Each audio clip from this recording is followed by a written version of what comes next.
This is the Washington Times front page for Monday, November 14th, 2022.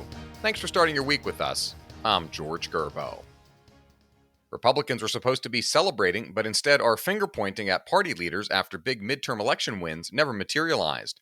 Susan Ferricchio and Ramsey Touchberry report a group of angry Senate Republicans is mounting a last-minute challenge to halt their party's leadership election scheduled for Wednesday. They're gathering signatures demanding a delay in the wake of the midterm fiasco. Senator Catherine Cortez Masto has been declared the winner of her race in Nevada against Adam Laxalt.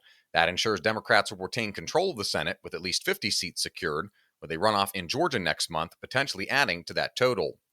For Democrats, the Republican infighting was a bonus to an election they said validated their call for voters to reject former President Trump and the candidates he endorsed.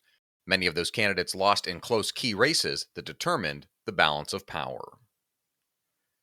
The COVID-19 pandemic was a defining issue for many governors on the ballot last week, and those who pushed for reopenings after the initial wave of lockdowns were among the biggest winners. Stephen Dinan reports Republicans Greg Abbott in Texas, Ron DeSantis in Florida, and Brian Kemp in Georgia were among the first to begin a return to normalcy in 2020, and all won their re-elections handily. In Colorado, Governor Jared Polis was the first Democrat to let a shutdown order expire in 2020, and also won an easy victory.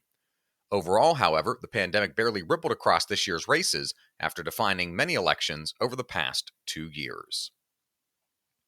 Legal experts say D.C. Attorney General Karl Racine's attempt to punish the Washington Commanders and team owner Dan Snyder over accusations of sexual misconduct is innovative, but unlikely to stand up in court.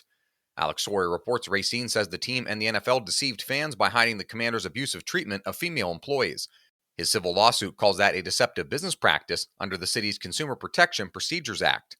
Snyder has denied many of the accusations, but said he wasn't as involved in the management of the team as he should have been.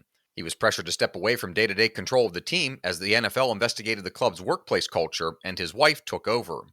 Stetson University law professor Mark Bauer says consumer protection laws generally require the deceptive practice to be central to the item sold, in this case, a ticket to a football game. He says stretching that to include the team owner's behind-the-scenes behavior toward women is a tough sell. And finally, the global push to constrain Iran's nuclear program has entered uncharted territory as the U.S. and its allies signal that negotiations on reviving the 2015 nuclear deal are all but dead. Ben Wolfgang reports the high-stakes multilateral talks have collapsed as Iran deepens its military and diplomatic ties with Russia.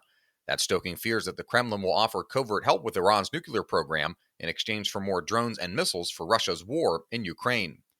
Analysts say it's become clear that Iran, for now, has virtually given up on diplomacy with the West and decided that aligning with Russian President Vladimir Putin offers greater benefit than continuing down the path of talks with the U.S.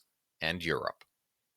Find all today's front page stories at WashingtonTimes.com/front page or on the Washington Times app, and find us wherever you get your podcasts. Just search Washington Times in any major podcast app.